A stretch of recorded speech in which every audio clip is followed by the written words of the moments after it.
Pemirsa, ketegangan antara Taiwan dan Tiongkok meningkat dengan penerbangan pesawat tempur Tiongkok ke dekat pulau yang dianggap sebagai provinsi pembelot. Analis menilai kebijakan agresif seperti inilah yang membuat Australia mendekat ke Amerika Serikat menghadapi Tiongkok, namun berbeda dengan Indonesia. Bagaimana pandangan kedua negara?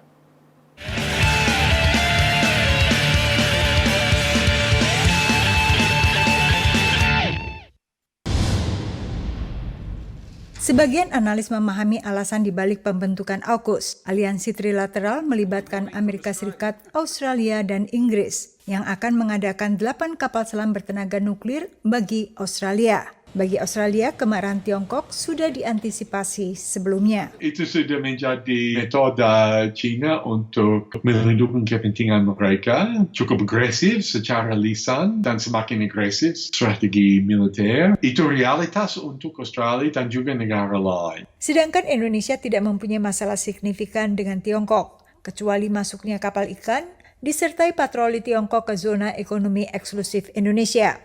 Tiongkok dinilai enggan terlalu agresif menghadapi Indonesia karena berbagai pertimbangan. Ongkos untuk China kalau terus mengganggu Indonesia selalu tinggi untuk China. Indonesia selalu rentan untuk sentimen anti-China.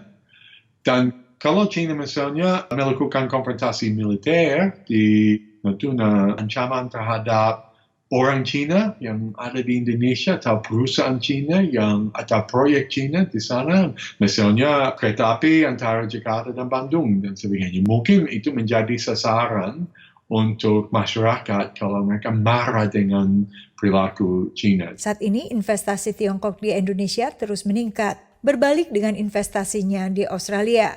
Menurut data BKPM, investasi Tiongkok di Indonesia menempati urutan kedua terbesar di Indonesia setelah Singapura, yakni senilai hampir 5 miliar dolar.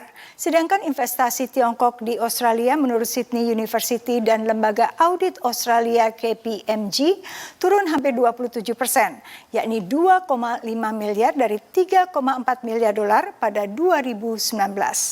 Tingginya nilai investasi Tiongkok ini dianggap menentukan sikap Indonesia selama ini dalam menghadapi gangguan Tiongkok di Natuna. Most countries want very much to stay on the right side of the United States and stay off the bad side of China, not get punished by sanctions or trade or diplomatic pushback or other things. So my view is, to be honest, Indonesia, like many countries in Europe, elsewhere, are balancing, are trying to find a middle road. Analis menilai Indonesia justru bisa diuntungkan dengan penguatan Angkatan Laut Australia dan beralihnya fokus perhatian Amerika Serikat ke kawasan Indo-Pasifik.